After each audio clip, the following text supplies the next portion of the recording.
so happy to be here. For me, this is kind of Disneyland. I can't have enough of these conversations, which also happen to be the most important conversations we can be having right now. So I want to start very quickly, before I introduce Debbie, and then I'll come back, to say that 3 years ago, I was giving a speech about the dangers of technology, the way technology was disconnecting us from ourselves. And I looked ahead at the future and dreamt of a day when we could create an app that would use technology to help us disconnect from technology and reconnect with ourselves and our own wisdom. I know it sounds paradoxical, but then truth is paradoxical. So a year ago, I thought to myself, I'm surrounded here with amazing engineers in the Huffington Post newsroom. Why don't we just make it happen? And because I'm very impatient, I wanted to do it really, really fast. So the best way to do good things fast is to collaborate with people who are already doing good things fast. So we collaborated with BeLife, which is a fantastic mobile health company, and with HeartMath, which has been pioneering research in the heart-brain connection. And lo and behold, last month at CES in Las Vegas, a perfect place to launch the GPS for the soul. And I want to tell you very quickly what it is. It's a free app. You can download it right now from the App Store, although don't, because you have to concentrate and listen to me. Because I don't believe in multitasking, incidentally. I think multitasking is one of the great ways we are cheating ourselves from being fully present. So what the GPS for the soul does is you put your finger on the sensor of your camera. It gives you a proxy for stress, your heart rate variability, and then you are able to course correct simply by launching a guide that you've created yourself or one of the existing guides that brings together the pictures, poetry, prayers, breathing exercises, yoga exercises, whatever it is that helps you get back into that place of peace, wisdom, strength, and serenity. It's based on two fundamental truths. The first is that we all have that place in us, and the second is that we spend most of our life not in that place. So the dream behind it is that it will help us course correct and basically keep getting back to that place again and again and again. So my partner in this has been Debbie Rozman, the CEO of HeartMath. So now I'd like to introduce Debbie to talk you through a little bit of the science and technology behind it. Debbie Rozman. You can do the video? Yeah, first we'll do a quick video, and then Debbie will explain more. The destructive force of stress is everywhere in our lives. What's more, stress can feed off itself to create more stress, leading to a downward spiral of anxiety and negative emotions. Did you know the technology you need to get back on course is already in your pocket or your purse? GPS for the soul takes several measures of your current stress levels, including your heart rate and heart rate variability, and then connects you with the things that help you course correct, from music and poetry to breathing exercises and pictures of your loved ones. By connecting you with these things, the app in just a few seconds interrupts the downward stress spiral, puts things in perspective, and helps you remember all the things, great and small, that you can be grateful for. Here's how it works. To start, gently place your finger over the lens and the flash of your iPhone camera. Our built-in sensor will gauge your stress level and determine whether you're stressed or calm. Next, start a guide to connect you with the things that help you course correct. Choose categories such as nature, breathing exercises, meditation, yoga, and experts. Or make your own guide that you can also share with friends. Add your own photos, quotes, music, any of the things that will help you find your center. Once the guide has launched, a breathing pacer will help you regulate your breathing. Your activity feed lets you see how your friends are feeling and what guides resonate with them. GPS for the soul. Pause, interrupt the vicious cycle of stress, get back on course. Download the app for free today.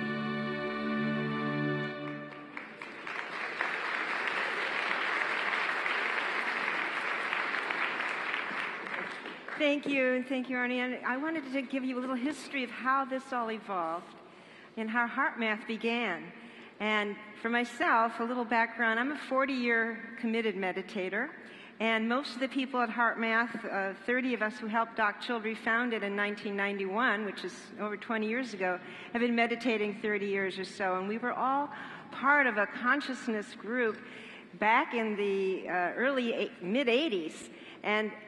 But my story was that I went to the University of Chicago to study attitude change theory in 1967. And it was all rats and statistics, and I just knew to change my behavior or attitude, it had something to do with the heart. I didn't know what it was, but I knew it, listening to my heart, following my heart, coming to California when Esalen was just getting started. But when I met Doc Childry, the founder of the Institute, and I heard his vision, which has been HeartMath's internal mission all along, and talking about heart intelligence and the intelligence of the heart, I really resonated. And he wanted to start an institute to really research what is this heart and how does it relate to the spiritual or the metaphorical heart. And so our inner mission has been to help people bring their physical, mental, and emotional systems into balanced alignment with their heart's intuitive guidance.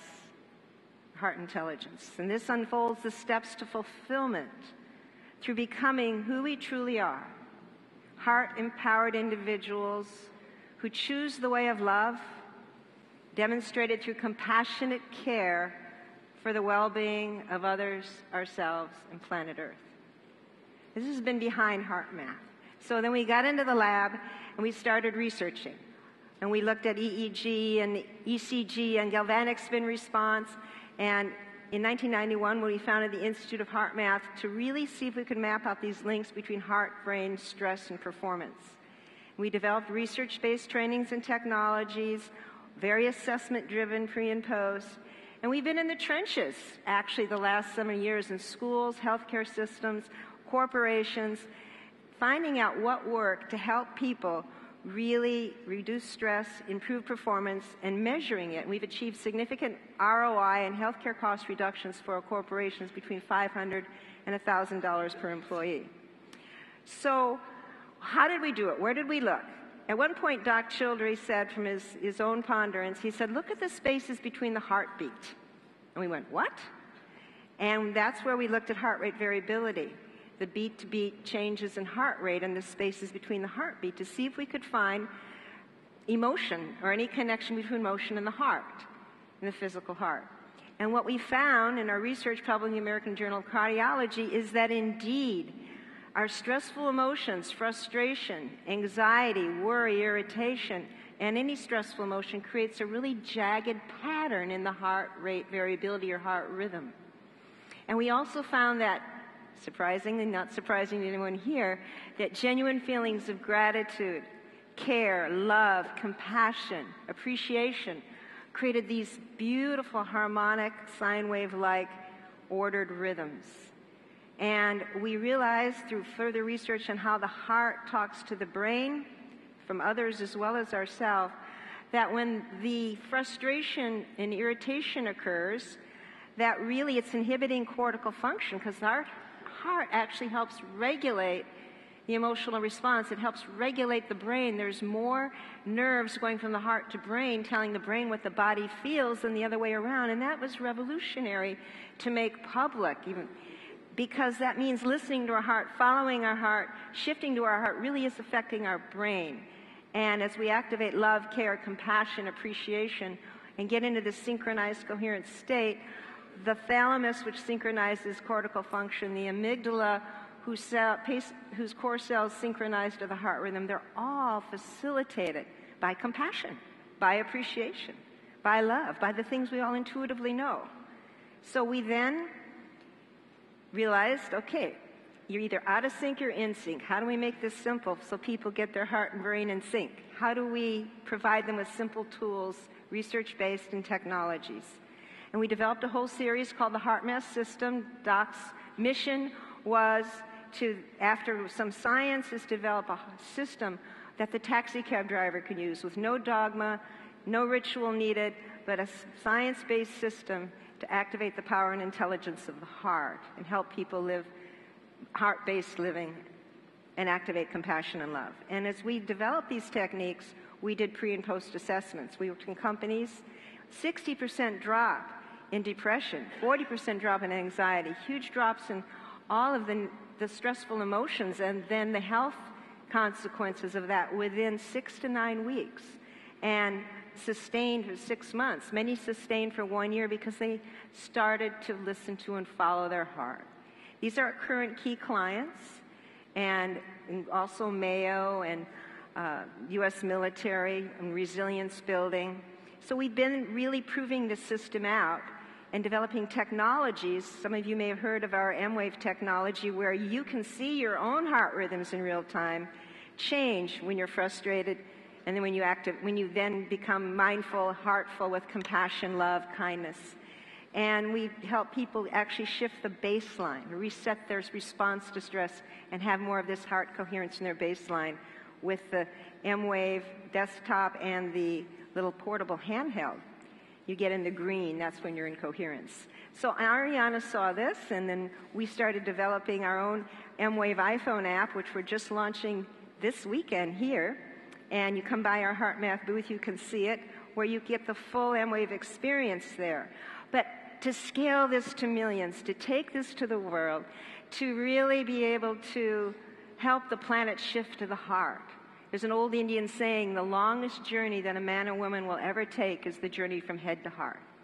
That's where our partnership with GPS for the Soul, to help people course correct, to give them a free app, a taste of what happens when they shift to their heart and see that change in their heart rate variability pattern.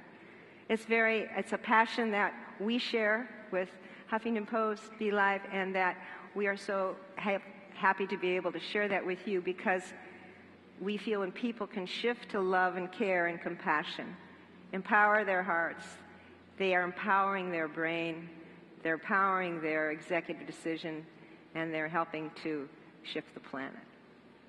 So thank you. Thank you. Thank you. Thank you, Debbie. For me, one of the most important parts of the app is the breathing pacer that helps you concentrate on the rising and falling of your breath. So if you can just for 10 seconds right now, whether you want to close your eyes or keep them open, concentrate on the rising and falling of our breath and become in touch with the power that breathes us and the gratitude that fills me whenever I become in touch with that essence. I now try to do that regularly. I get alerts from my GPS every day, many times a day, and it takes seconds to actually get back into that place which every religion, every philosophy talks about, going back to my fellow Greek Archimedes, who said, give me a place to stand and I can move the world. Well, he was really referring to what is called as the kingdom of God, or the kingdom of goddess, if you prefer, the nirvana, that place that we all have experienced inside us. And the reason why I believe this is a very special moment in history, a kind of perfect storm, if you want, is because many different trends are coming together to create that moment when we look back, we will see how everything changed. And I want to talk very quickly, specifically about 3 trends. The first is the growing recognition that our world, to borrow something from the AA language, has become unmanageable. That we are basically going from crisis to crisis, whether you are focusing on politics, as I often do, and you are looking at what's happening in Washington, with a sequester about to happen, or basically one fiscal cliff after another crisis, so many of them manufactured. or whether you look at our healthcare system, 75% of our healthcare costs right now are for preventable chronic diseases, many of them connected with stress. And even if we had unlimited trillions of dollars, we would never be able to have a healthcare system that's working unless we get back to how we live our lives. Or whether you look at the fact that in politics, in business, in media, we have brilliant leaders with very high IQs every day making terrible decisions. So clearly, what is missing is not IQ or Ivy League degrees. What is missing is wisdom. So how do we tap back into that wisdom? I must say, if I may speak for a minute to the women here, I think that we women have to lead the way to redefining what success is. Because I'm sorry,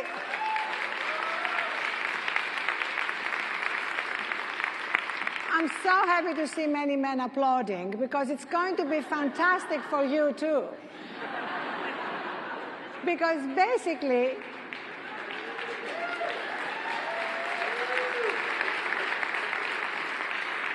you go into any corporation now and you see exhausted, sleep-deprived executives burning out, having a heart attack in their 50s or an ulcer, and somehow considering this a fair price for success.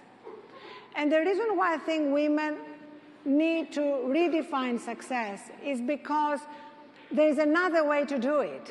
And we're beginning to do that. We're beginning to see that all the things that we're talking about now are not just touchy-feely, making us feel better. They're actually performance enhancement tools.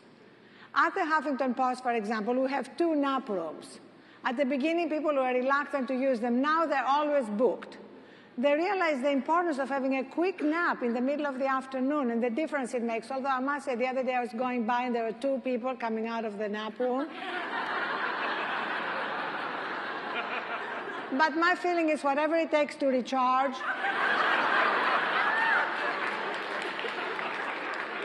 Just don't tell HR, okay? And I have a kind of dream that when Hillary Clinton fainted and got a concussion and started talking in many of her interviews about how what she's looking forward to in her retirement is to become untired. That was the term she used. I thought maybe one of the things she can do is be part of this huge effort to actually show that we can be successful and effective in a different way. And incidentally, when we get to personal sustainability, we'll be able much easier to create a sustainable planet. The 2 things are connected, because if we are burning up and burning out, it's the same thing we're doing to the planet. So the second trend that is part of why I'm optimistic, part of this perfect storm, is the fact that all these things we're talking about here are now going mainstream. The Financial Times, the Wall Street Journal, David Geddes is here from the Financial Times, who's actually writing a book on mindfulness and the impact it can have in business. Davos, I was in Davos at the World Economic Forum this year. It was amazing to see Mathieu Ricard, a fabulous Buddhist monk, Mark Williams, professor of clinical psychology from Oxford, talking about meditation, talking about mindfulness, talking about compassion, teaching CEOs that this is a better way to go about it, that it's actually better for the bottom line. 25% of American corporations now are doing some form of mindfulness training, meditation, yoga, whether it's General Mills, Google, Aetna. So something is going on that is very important, very profound, and that we can help scale. And the third trend is, what are we in the media doing? We in the media are beginning to realize that we have a responsibility not only to focus on what is dysfunctional, not only to tell you every day what is not working, although that's incredibly important, but to also put the spotlight on what is working so that we can help it scale faster.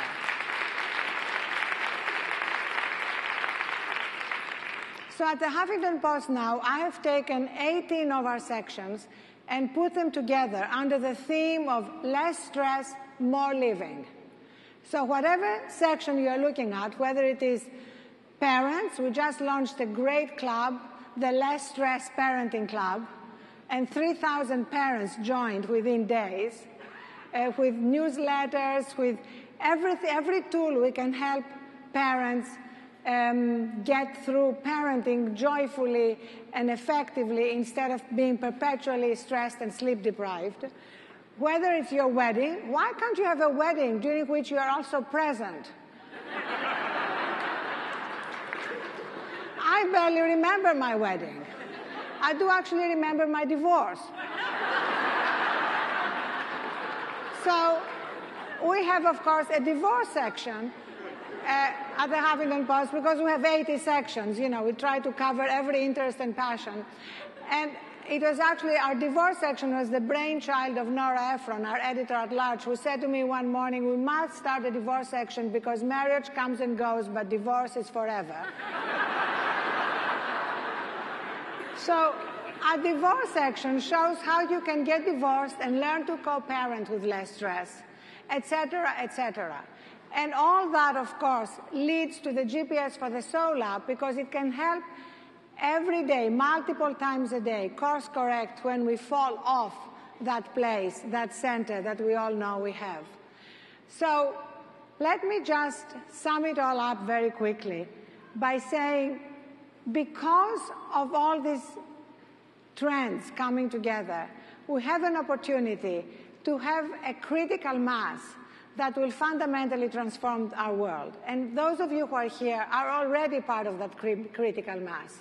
We don't know how many more need to be part of this growing movement before the critical mass spreads miraculously. But it is a truly magical moment. For me, critical mass is the scientific equivalent of grace. We do our part, and then grace takes over, and miracles happen way beyond what we are doing or what we're even capable of thinking is possible. So thank you so much for being part of this.